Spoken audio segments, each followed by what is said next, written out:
Guys, तो welcome to my channel. तो मुझसे रिटर्न पॉलिसी से बहुत सारे कमेंट्स आए हैं मुझे इस वीडियो पे, तो इसलिए मैंने अगेन सोचा कि ये वीडियो आप लोगों के लिए बनाओ जो कि हेल्पफुल रहे। अगर वीडियो पसंद आती है तो प्लीज चैनल को लाइक करना, सब्सक्राइब करना और कमेंट में कुछ भी पूछना रहे आप पूछ सकते हो। तो चलो वीडियो को शुरू करते हैं बिना किसी देर के। मिसो रिटर्न पॉलिसी के बारे में बहुत सारी चीजें हैं जो आप सबको जानना जरूरी है। मैंने वैसे इस पर बहुत अच्छी वीडियो बनाई है, बट फिर भी बहुत सारी चीजों में डाउट रह गया, तो चलो मैं इन सब डाउट्स के बारे में बात करती हूँ। फर्स्ट ऑफ ऑल, जो सबसे ज्यादा सवाल मुझे पूछे गए हैं कमेंट्स में कि मीशो का प्रोडक्ट जब मैं मंगवा लिया है, उसका वीडियो बना लिया, तो उसको जब रिटर्न करना तो उसके लिए रीजन क्या देना है। तो फर्स्ट ऑफ ऑल, आपको जो रीजन देना है, आप नॉर्मल जब अपने प्रोडक्ट्स को मंगाते हो, आप नॉर्मल डिड नॉट लाइक वाला जो प्रोडक्ट है आप वो सेट कर सकते हो, बट इसमें भी कुछ क्राइटेरिया या कुछ कंडीशन अप्लाई है।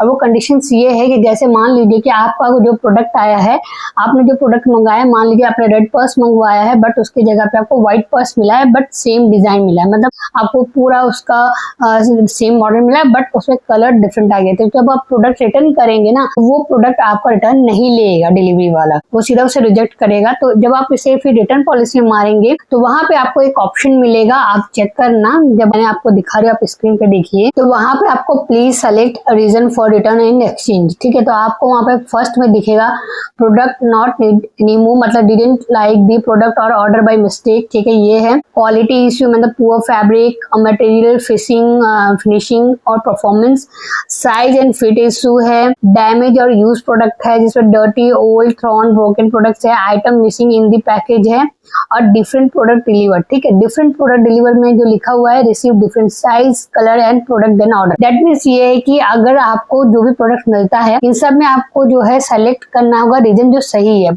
या फिर अगर आपने जो प्रोडक्ट मंगवाया है और अगर वो बिल्कुल सही है, आप उसे बस वापस करना चाहते हो, तो आपको फर्स्ट वाला जो प्रोडक्ट डिडंट लाइक वाला जो है वो आप सेट करके आप रिटर्न कर सकते हो। ठीक है, तो ये नॉर्मल एक्सचेंज की तरह, नॉर्मल रिटर्न की तरह ही होगा, इसमें आपको कुछ करने की जरूरत नहीं है। ठीक है, अब नेक्स्ट जो सवाल जो पूछा है गया है कमेंट बॉक्स में बहुत सारा, और उसमें मुझे बहुत सारे कमेंट में ये बताया भी है कि उन्होंने जितने प्रोडक्ट ऑर्डर किया है उन सब पे उसने फॉर्म फिलअप किया। तो एक बात मैं बता दूं कि सबसे बड़ी बात यह है कि आपको प्रोडक्ट ऑर्डर करने के बाद, चाहे आपने 10 प्रोडक्ट ऑर्डर किया या 12 प्रोडक्ट किया, आपको फॉर्म फिलअप करने की जरूरत नहीं है। अगर आपने प्रोडक्ट ऑर्डर किया है, मान लीजिए 10 प्रोडक्ट भी ऑर्डर किया और आपने विद इन 7 डेज के अंदर उसका सारा का वीडियो बना लिया है, तो आप उसे नॉर्मल रिटर्न भी कर सकते हैं, आपको फॉर्म फिलअप करने की जरूरत नहीं है। फॉर्म फिलअप करने के लिए प्रॉब्लम तब हो जाती है जब आपका वो जो प्रोडक्ट आपने मंगाया है 7 डेज के ऊपर हो गया है, तब आप फॉर्म फिलअप कीजिए, क्योंकि 14 डेज रिटर्न पॉलिसी के अंदर ही आप वो फॉर्म फिलअप कर सकते हैं। पहला। नेक्स्ट है, आप 14 डेज तक कौन से प्रोडक्ट रख सकते हैं? 14 डेज तक सिर्फ आप एफिलिएट प्रोडक्ट रख सकते हैं।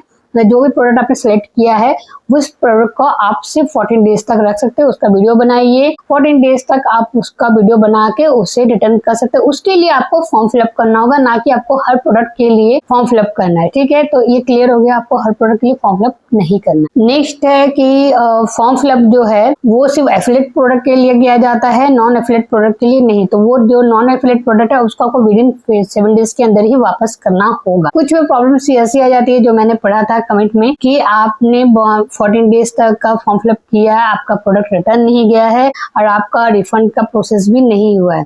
सो इस सिचुएशन में आप पहले देख लीजिए कि आपका जो प्रोडक्ट है वो रिटर्न के लिए अप्लाई हुआ है या नहीं हुआ। जब आप देखोगे आप रिटर्न अप्लाई कर रहे हो, तो आपको ऑर्डर स्टेटस पे ही पता चल जाएगा। यहाँ जहाँ आपने ऑर्डर किया है, अगर आपने रिटर्न में मारा है तो वहाँ पे रिटर्न टाइमिंग दे दिया जाता है कि आपका जो प्रोडक्ट है वो 1 डेज में रिटर्न होगा, 2 डेज में रिटर्न होगा, और किसके थ्रू होगा, मतलब कि कौन डिलीवरी वाला, कुरियर वाला आके आपका प्रोडक्ट को रिटर्न लेगा। ठीक है, और ऐसा है कि इनका रिटर्न पॉलिसी अच्छा है कि अगर उन्होंने मान लीजिए कल का डेट दिया है, जैसे सपोज की नेक्स्ट डेट दिया है कि आज आपने रिटर्न मारा, उसका नेक्स्ट डेट में आपने दिया है कि वो लेके जाएंगे, बट उन्होंने किसी वजह से वो नहीं लेके जा रहे, तो वो उसी तरह से और 1-2 दिन एक्सटेंड कर सकते हैं, वो उनकी तरफ से एक्सटेंड होगा। ठीक है, आपको कुछ करने की जरूरत नहीं है। आपने रिटर्न अप्लाई कर दिया है बट और आपका रिटर्न नहीं हुआ है, तो वो आपका टेंशन नहीं है, आप खाली वेट कीजिए कि आपका प्रोडक्ट रिटर्न कब ले जाएंगे। ठीक है, आपको कुछ करने की जरूरत नहीं। लेकिन अगर आपका 14 डेज आप देख रहे हो या 7 डेज देख रहे हो रहा है और आपका प्रोडक्ट रिटर्न लेने के लिए नहीं आ रहा है, तब आप कस्टमर केयर में फोन करके ये चीज बताइए कि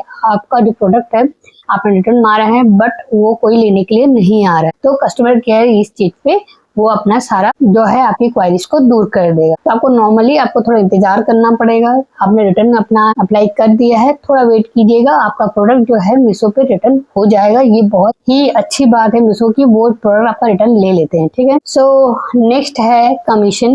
तो आपको जो कमीशन है वो आपको देखना है, हर प्रोडक्ट का जो कमीशन है सब डिफरेंट है और उनका कमीशन जो है वो 21 डेज लगते हैं पूरा प्रोसेस होने में। तो 21 डेज के बाद ही वो पूरा प्रोसेस होके वो आपको पेमेंट करते हैं, ठीक है।